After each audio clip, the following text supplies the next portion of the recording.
नमस्कार बंधुरा आज के निये चले एसेछि मकर संक्रांति स्पेशल भुना खिचुड़ी रेसिपि। तो बाड़ीते किभाबे निरामिष भावे भुना खिचुड़ी तैरी करछि आजकेर रेसिपि सेटा बाड़ीते बानाচ্ছি। आजके तोमादेर सामने एटाई तुले धरबो। देखतेই পাচ্ছো মনে হচ্ছে একদম পোলাও। তো তার সাথে আরো কিছু জিনিস পরিবেশন করেছি সেটা তোমাদের সামনে তুলে ধরলাম। তো চলো বন্ধুরা ভুনা খিচুড়ি রেসিপিটা দেখে নিই।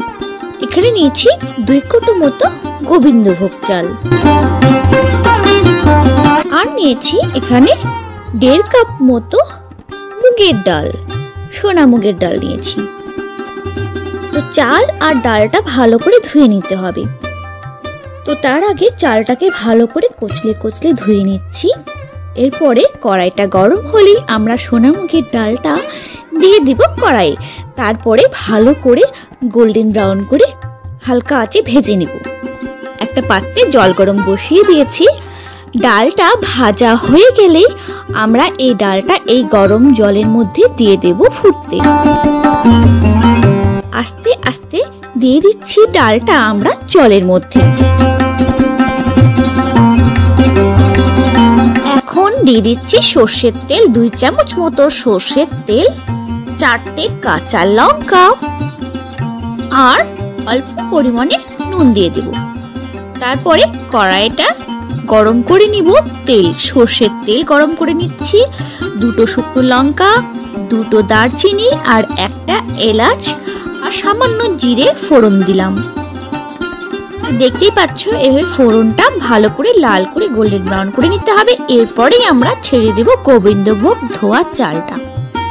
তো গোবিন্দভোগ চালটা ভালো করে ধুয়ে নিয়েছিলাম, সেই চালটাই দিয়ে দিলাম। এখন তেজপাতা দিয়ে দিলাম, 2টো তেজপাতা দিয়ে দিচ্ছি। এখন চালটাকে ভালো করে ভাজা ভাজা করে নেব। ডালটা দেখো ফুটতে শুরু করে দিয়েছে। এখন 10 মিনিট পর্যন্ত ডালটা এইভাবেই ফোটাবো।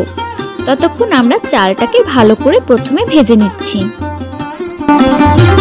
চালটা ভাজা হয়ে গেলে আমরা দিয়ে দিচ্ছি এখানে 1.5 চামচ মতো হলুদ। পরিমাণ মতো হলুদ দিতে হবে। আমরা এখানে 1.5 চামচ হলুদ দিয়েছি। নুন দিচ্ছি পরিমাণ মতো।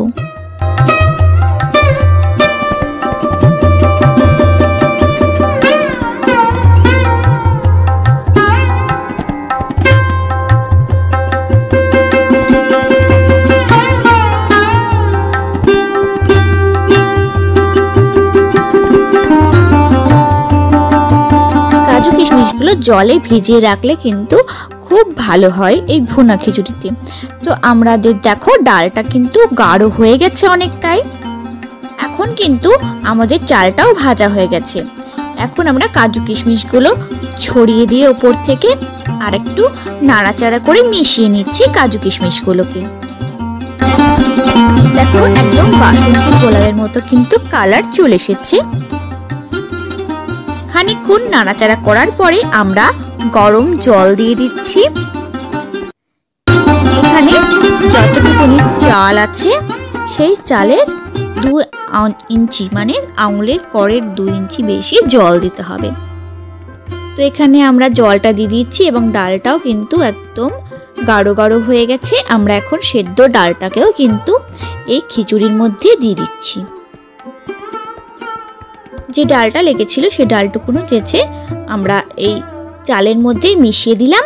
এখন চাল আর ডালটা কিন্তু একসঙ্গেই ফুটছে। এরপরে আমরা সামান্য একটু হলুদ দিয়ে ভালো করে মিক্স করে নেব।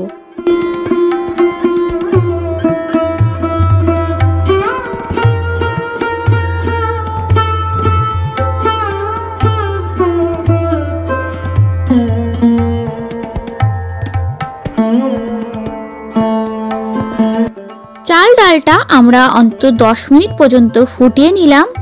একটু গাঢ় গাঢ় হয়ে আসলে আমরা 1 চামচ মতো আদা বাটা দিয়ে দেব এই খিচুড়িটার মধ্যে।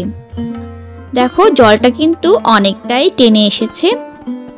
এরপরে দেখো আমরা কিন্তু ভালো করে মিক্স করে নিচ্ছি খিচুড়িটাকে যাতে তলায় লেগে না যায়। তো অনেকটাই গাঢ় গাঢ় হয়ে যাওয়ার পর আমরা একটু ঢাকা দিয়ে দেব 5 থেকে 10 মিনিট পর্যন্ত। তারপরে উপর থেকে গরম মশলা ছিটিয়ে দিলাম। এরপরে আমরা ঘি ছিটিয়ে দিলাম 2 চামচ মতো। চালটা সেদ্ধ হয়ে গেছে, ভালো করে মিক্স করে নেব। এরপরে আমরা নামিয়ে দেব। তো তা করতেই আমরা একটা পাঁপড় ভেজে নিচ্ছি। তৈরি হয়ে গেছে আমাদের গরম গরম ভুনা খিচুড়ি। দেখো, তোমাদেরকে আমি ম্যাশ করে দেখাচ্ছি যে চালটা কত সুন্দর সেদ্ধ হয়েছে। দেখো, হাতে টিপলেই কিন্তু একদম ম্যাশড হয়ে যাচ্ছে, তার মানে খুব সুন্দরভাবে ঝুরঝুরে এবং ভেতর থেকে খুব নরম এই ভুনা খিচুড়িটা তৈরি হয়েছে। তোমরাও যদি চাও যে এত সুন্দর ঝুরঝুরে একটা খিচুড়ি তৈরি করবে বাড়িতে, অবশ্যই কিন্তু সমস্ত টিপসগুলো ফলো করে চলবে এবং আমার রেসিপিটা দেখে বানাবে। অবশ্যই ভালো হবে তোমাদের এই ভুনা খিচুড়িটা। মকর সংক্রান্তির অনেক অনেক প্রীতি ও শুভেচ্ছা তোমাদেরকে। ভালো থেকো, সুস্থ থেকো।